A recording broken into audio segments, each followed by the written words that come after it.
Hey guys, welcome back. Okay. Hello. Welcome back to episode number 89. Yes. What do you want to create in the new year? Yes, just a reminder that you have till December 31st, midnight, Mountain Standard Time, to enter in the giveaway for a lifetime membership into Mama's Members. Woohoo! So it's an awesome, huge prize. Go to Called to Homeschool's Instagram to enter. Super duper excited about it. Yes, it's awesome. Okay, so Karin and I were talking about this of like something we want to create in the year. And we want to create something specific for our podcast. Because as you can imagine, when a pandemic hits, homeschool podcast has grown a lot. And yeah, it has. It's been super great to be able to help so many people.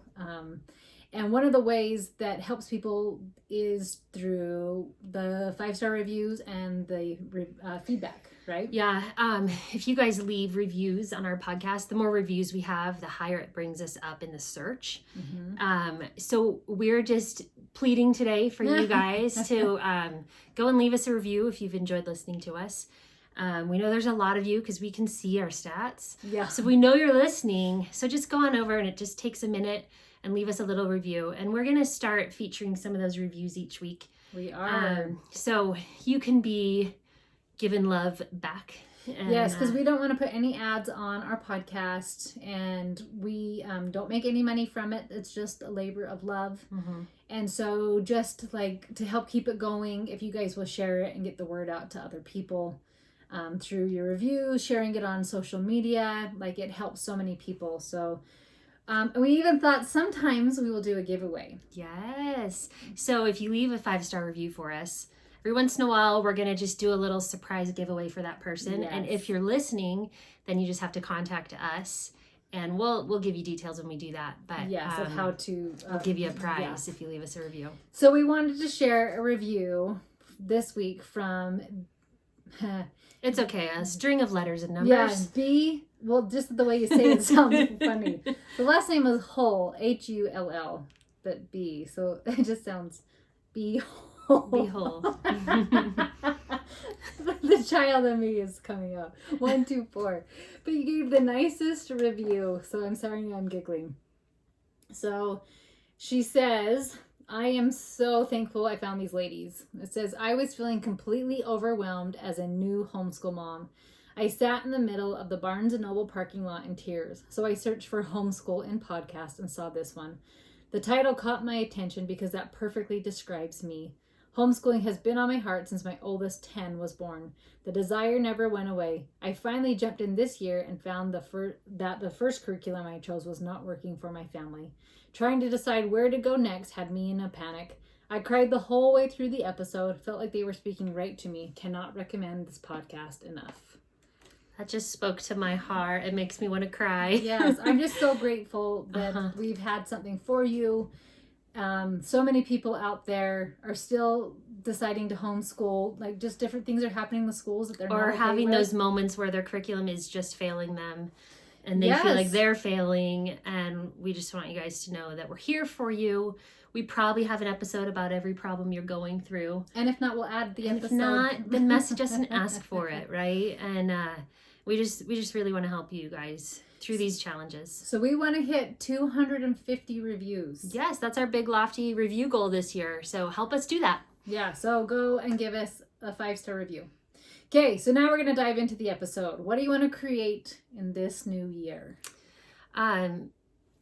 This title kind of got me thinking, and I always at the beginning of a new year like to set great big goals. I set lots of goals. I love goal setting. It just excites me. Yeah. I like the idea of forward progress and of growth, because that's something I'm always working on, is just growing and being a better person. Yeah. And I did that this year, set a whole bunch of goals, and then the year came. And, you know what this year was like. You guys all know. I feel like so many of those goals that I set were just kind of a wash. Some of my business goals didn't pan out. Some of my fitness goals didn't pan out. Just some of the things that I really was hoping to do this year didn't happen because so much of it got canceled. Yeah. And I halfway through the year, I was kind of a little discouraged about that. And I had to just remind myself that life is still moving forward and I can still have goals. They may just look a little different this year than I thought they were going to. And so I had to just refocus and rethink everything, and it was okay. And I'm really happy with the things that I've learned and the way that I have grown this year and the way that my family has grown this year. It was just different than I expected. Always. So yeah, well, I love the Cheshire Cat's phrase that he says, and I've probably mentioned this before, and I know I mentioned it on my site, my membership, but Alice comes to him, right? Which road should I take? And he goes, well, where do you want to go? And she's like, I don't know. He says, if you don't know where you want to go, then take any road. So I love the idea of goals or this destination you were trying to reach, because then you know what to do. yes. Like what to say yes to, what to say no to. So like you have a fitness goal, right? So I know like maybe you signed up for a race, but it got canceled, right? So it was like, but then you know, if you want to do a race, then you know that you need to be running. Right. And you know you need to have shoes, or you know what I mean? Like, and make time for those things and do all that. So it helps just clear away clutter. Yeah, definitely. Like gives you so much direction, helps you to know which road to take. So something that always kind of helps me with my goal setting, I do like to set really big goals for myself. I always like to have these really big, like hard to attain goals. However, those can be really frustrating if you don't set smaller goals to achieve those. So I saw this meme the other day that really spoke to me, and it was a picture of two ladders. And one ladder had really huge spaces between the rungs, and the other one had really little spaces between the rungs. And there's just a little person standing at the bottom looking up. And the caption said, the importance of smaller steps. And that really spoke to me because I'm sure you guys have felt that way, where you've set this huge goal, or you have this huge goal that you really wish you could attain, but you look up at it and you're like, there's just no way I'll get there. You know, I'm just making these tiny little progressions, or maybe sometimes you slip backwards and you don't move forward. But if you can set these little bitty attainable goals to get you there, these little steps, the little rungs, then it's so much easier to attain a goal. If you just think of, oh, well, today, so maybe my goal, I don't know, I'm trying to think of an example. Maybe my goal is to run a marathon. I've never done that before. My daughter wants to run a marathon, and she's been talking about that and how to train for that. And so if my goal were to run a marathon, there's no way today that I could go out and run 26 miles. There's just no way. So I would look at that goal and be like, I can't do that. That's impossible, right? But if I instead think, well, today I'm going to run 1 mile, and I can run 1 mile. I know I can do that. You can even make it smaller. Right? Like I can put on running shoes. I can put on my running shoes. Exactly. And if I put on my running shoes and I go outside and I walk down the driveway and back, hey, I did something towards my goal today, right? And so it's really about like, what's that little step that you can take this day to get you a little closer to that big lofty goal. And if that goal isn't achieved this year, that's okay too. Some goals are too big to achieve this year. Well, that was exactly what I was going to just say, is like those little steps, those little ladders. Like, who says your ladder has to be 2021? Right. Like, no way. So if we want 250 reviews, what if we get that next week? That'd be amazing, right? But what if it takes us 13 months to get in it? Was it a terrible goal? No, was of course not. No, it's just we had our timeline off. And I love that. Like, the goal was never bad or terrible or dumb, but the timeline was off, right? So, like, if you still want to run a marathon, last year most marathons were canceled. I don't know of any marathons that stayed. That were not virtual? Yes. And how fun is that? Which sounds horrible, by the way. Like, we did a couple virtual 5Ks as a family, and I was like, but a marathon? We get a medal. Hooray, we went out and walked. I've done a couple marathons, and not having aid stations. Yeah. Like, no thank you. Anyway. But like being able to also, let's say you are climbing that ladder towards your goal and you have smaller steps and you slip. Like, what did I learn from that failure? And so how can I grow from this? I always learn so much from failure. Well, that's what you don't learn. And I think that's so important. No, my son is in debate, and he's been writing a speech this last week that he's been practicing, and he recited to me, and it was about failure, and it was about how much you learn from the mistakes or the failures that you have in your life. And he talked about some of the amazing things that have come from failures. There's some book that we have that's like Mistakes That Worked or something like that. I have it you guys too. have It's that a one? science book. Yeah, it's a science book, and it's like how silly putty was invented, but it was actually a mistake. And like weird things, like yeah, the type of cheese or funny something. things. And so it's this fun little book that my kids have loved reading because they're like, hey, you know, you experiment and you try things, and even if they fail, sometimes you create something cool that you didn't even know you could create. Yes. Yeah, like how soap floats, that was in there too. Like that was a total I think accident. chocolate chip cookies is another one of those where they didn't mean for them to be chips of chocolate, and just really cool things like that sometimes there's beautiful things that come from your failures that you didn't even expect. Yeah, so I wanted to share with you with one of my dreams that I'm trying to create in my homeschool. And I was on the road for it last year and COVID shut it down. But one of the things that I want to do so bad is to be able to study about an area and then take my children there. And so last year, my girls and I were going to go to Amsterdam.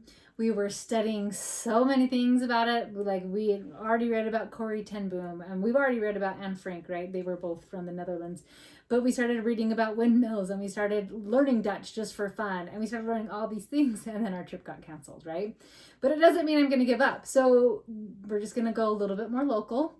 And we found tickets for Boston, and I have my kids pay for their own plane tickets. And so we are going to do that this year. Knock on wood. And all the tickets are refundable. But when we were studying the Mayflower with the Pilgrims, we found out the oldest surviving member of the Mayflower was our ancestor. Oh, cool. And there's a whole monument for her. What's her name? Do you remember? Oh, that's Sorry. funny. No. It's okay. Something cute and old, like, I don't know. It wasn't like a weird name like Margaret or something like that. But anyways, I'm sure you could Google it. She was 4 on the ship. Oh, wow. So she was 4 years old coming across, came here, and she was the oldest surviving person. Part of the reason because she was so little on the Mayflower, right? So there's a monument for her. And then we are going to refresh our memory with the American Revolution and go do what is it called? The Freedom Trail in Boston. Oh, I've done that. It's awesome. Yes. And so, you guys have no idea how excited I am about this. This is my dream for homeschooling, is to study an area and then go there. We're studying about Norway next month. And to be able to go and see the fjords. I would love to go to Norway. Yes, we've been just diving into it. And Tess started learning Norwegian because, she wants to go see Norway. And we want to see the fjords. And we read... And it's all from one book we read that got her excited about Norway, right? And so I love that because it starts getting my children so excited. So then when you are thinking what do I want to create, then you can start thinking about hey, what are the obstacles in the way, right? So maybe an obstacle is European travel shut down for Americans right now. We can't go. They won't let us in. They will not. Croatia's supposed to soon. I stalk it. My parents are having their 50th anniversary next month, and they were trying to go on a trip somewhere. They're like, well, if we go outside of the U.S., they might let us, and no one's letting anyone in. And they were like, oh, all right, never mind. Yes. Without a 2-week quarantine, which... they don't have that much time. So. Well, and then I found some Central America countries will let you in, but crime is so high because so many poor people lost jobs and don't have money. They're so here's the deal. You're probably not going to get COVID, but you're probably going to get mugged. So that would be an obstacle. Another one is financially. I like to pretend I have magic money. And my husband's like, you do the cutest things where you just think that we have a magic account. And I was like, I do. You have magic laundry that always gets washed and put away. I have magic money. And he's like, okay, but it does have a limit. So that's an obstacle. So then you start going through listing through all the obstacles and then thinking, how can I get around each of them? So one of them is I have my kids pay for their own plane tickets, right? So Boston, George is a freeloader, so we paid for his. But I said, we will pay for room and board, right? And food and whatnot. And my kids know that when we travel, we're super cheap. We usually only eat out once a day. We only usually pay for one thing, and everything else is as free as humanly possible. So I'm willing to adapt to be able to go on a trip. Yeah. Where somebody else is if I'm going on a trip, I'm going big. I'm staying at a big fancy hotel. I'm getting all these big nice things. I'm like, no. So what are you willing to do to get that? To be able to see the things you really want to see, and do the things you want to do. So we'll use running for an example, right? With a marathon, are you willing to get up early? Are you willing to run rain or shine? Or snow. Are you willing? Yeah, right now snow. Are you willing to do all of those things? Because if you're not willing to, then your goal is just a wish. Right. And Yeah, that's I love probably that. never going to happen. Yeah. So something I love for going back to like little bite-sized goals, there's this book that I've read. I think I've read it twice now. It's called The 12-Week Year. And I'm drawing a blank on the author, but I'll put it in the show notes. But what I love is it's about setting small achievable goals in a 12-week period. Because so often the new year comes and we're like, oh, here's this big goal and here's this big goal. And by the end of the year, I'm this. And with the 12-week year, what it does is you don't have to only set goals at New Year. You set a 3-month goal, and then what are you going to do? What are the small steps you're going to take to achieve that? And then you reach that 12-week point and you start again.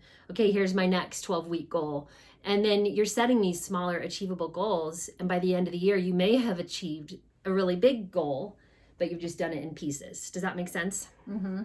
And so it kind of walks you through like how to do that and how to track your goals and how to like rate yourself on your achievement and your progress on those goals. And it's just a really cool book that changed my perspective on goal setting.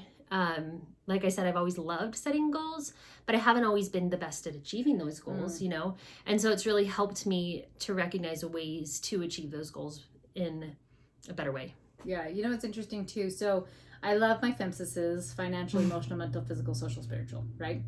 Did you get all that? Yeah. I said it as quick We as have I could. episodes on that. It's all, we'll if find you that need to one for listen you. to at least 3 episodes, then I'm sure I've mentioned it. Mm-hmm. So anyway, I love to set goals within each of those. So now that I have a business, I have a financial goal. Whereas before it was like live frugally so we could just pay off debt as quick as possible, right?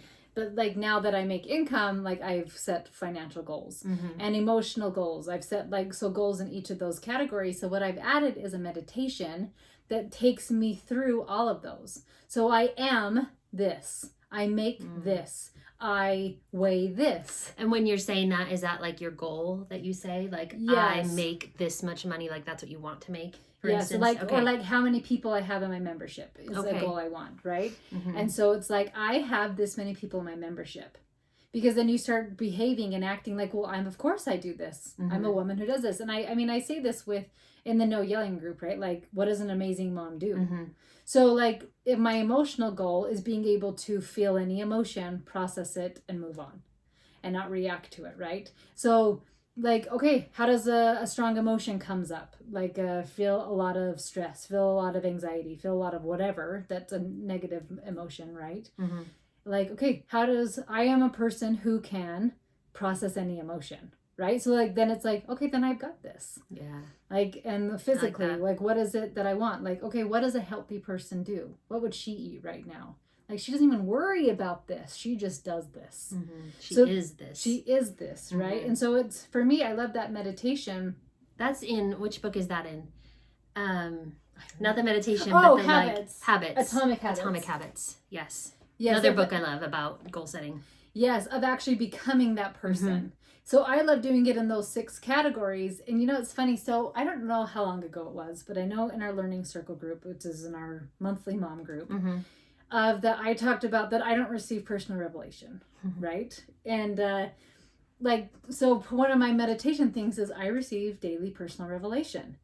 And as I've been doing this, like, then I go out and I search things and I just like, I binge read different books and how does this person do it? And how does this person do it? Until the point where it's like, I do receive personal revelation. Like, I am that person now. I have a whole thing I'm creating of parenting like the Savior, and because of personal revelation, right? And so it's so fun to watch it. Like, the journey's bumpy and unknown, but then it's like, well, duh, I totally am a person that gets this and does this. Great. So I love adding meditation into that aspect of really becoming that person. And Atomic Habits is a really great book. They don't do meditation, but just kind of the belief of like being, instead of like, I want to run a marathon, is I am a runner. I am a runner. Yeah. Yeah. So I really like that. Yeah, I like that a lot too. So, and you've touched on this a little, but like, what do you need to do to make your life look that way? Like, what are these goals that you have and want? And sometimes that's cutting things out of your life to make room for this new, whatever it is, or adding in more important things. Like, often you waste too much time or you do things of less value than what you need in your life or want in your life. Or just changing your habits and patterns of how you're doing things. So there's a couple of things to think about there of like, okay, this is my goal. What do I have to change to make that work? Yeah, and I think sometimes as moms are going through the motion, it's like, I want this for my kid, and I want this for my husband, I want this, and it's like we're this so giving that we forget to put ourselves into Definitely. that puzzle. So I think a really great place to start is just knowing what you want. Yeah. Who do you want to be? Yeah. Like, do you want to be a wreck? Then go for it. Like, you know what I mean? Like, but if you don't know what you want to be or what you want to do, then it doesn't matter what you do. I was thinking about this a lot recently. There's in our church through the month of December, there's the Light the World. And we talked about this a couple of episodes ago when you did the Light Your Family challenge. And one of them was highlighting a person that you see as Christ-like. And I was reading people's response to that on Facebook, and I was thinking a lot about that. And it made me, and not that I didn't previously, but it made me want to be more Christ-like. And it just like made me recognize these beautiful qualities in these people that everyone was sharing about, their mothers or their best friends or their, whoever it was that has touched their life in some way. And so that's something that I've thought a lot about this last couple of weeks. What does it take to be more Christ-like, to be someone that serves without thinking, to be someone that gives of themselves so easily? And so it's just something I've been thinking a lot about, and like taking notes on and wondering and studying, and how do I become that? Yeah. And so I think that's a goal that I'm going to set for myself this year. And it's I feel like it's kind of like a vague goal, but it's something that you can learn from others and grow from others. And anyway, I've just been thinking a lot about that. Yes, there's a lot of different thoughts on goals, right? Like, it has to be measurable. What is that acronym? Oh, you know what I'm talking about? Yeah. Like, it needs to be measurable, time, like all these things. And I think that's fantastic. But sometimes it's like, I want to become this person, which isn't measurable. Like, how do you know when you have arrived? I just think, I don't know. I'll tell myself, good job. So, but like, there's a beauty to that, to becoming that person. And so to me, that's this process of this destination. Yeah. And you become that through these. So maybe you have little goals to get there. Like, I do this, I don't do this, or. Yeah. Right? And I think some goals are a life's quest. Yeah. I think there are just things that you just won't necessarily attain, and it may take you 50 years. But you know what that makes me think of? In C.S. Lewis's Mere Christianity book, he talks about anger. And he was like, anger may not be a big of a deal if we die at 72 and you just get a little bit angrier each year. But we are eternal beings. So if you get a little bit angry each year, you literally put yourself into a state of hell because of where you put yourself, right? So if you think about that, like, this is a quest, yes, of course, we're eternal beings, right? So if I'm always trying to get better, a little bit better emotionally, mentally, physically, all these things, like, I just always am trying to be a little bit better. Because, there's a talk from Dieter F. Uchtdorf, who is an apostle of our church, and he talks about, he was an airplane pilot, right? Of just being 1 degree off on an airplane. If you started, I don't know the destination, but Germany, you'll end up in the completely wrong spot, 1 degree off. And that's like a math problem too, that the train that. There's homeschool wrapped in it, right? But like being 1 degree, like, so if you took a homeschool, just being a little bit off. And what road that takes you down. And we've been talking a lot about this with my kids, with how they interact with each other. Like, it doesn't seem like that much right now calling your sibling a name. But do you know the road it's putting you on? It's like 1 nudge away, which then doesn't feel so bad to do 1 more nudge away, and it puts you down a road. So always just being mindful of like, oh wait, this is my eye on the prize. This is what I'm trying to obtain. So as I go through life, reviewing, like, okay, am I still on this path? Am I taking the right roads, or do I need to redirect and get on a different path? Yeah, I like that a lot. Okay, friends, we are so excited to see what you are going to create this next year. We hope you will join us in our endeavor to create our podcast and share it with more people. So we really want to remind you to go and give us a 5-star review in iTunes and give us an awesome feedback. And we will be doing random prizes for those who do it. So yes, make sure you go ahead and do that. Thanks so much for listening. Have a great day. Bye-bye.